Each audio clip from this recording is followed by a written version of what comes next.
Stop. Don't add water to your Kanda Bhaji.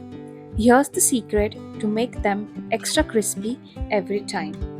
Take 5 thinly sliced onions, add salt, and let them rest for 10 minutes.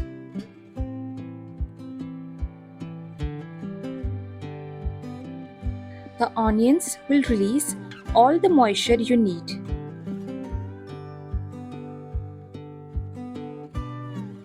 Now add 9 finely chopped chilies, 1 1/2 cup of besan, and some salt. Mix everything well, no extra water at all.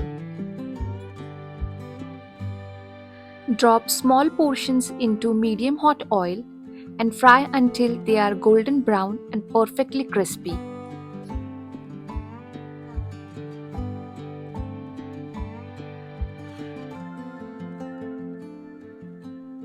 Serve hot with green chutney and a cup of chai.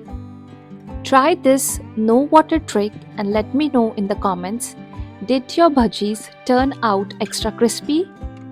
Don't forget to like, share and follow for more easy recipes.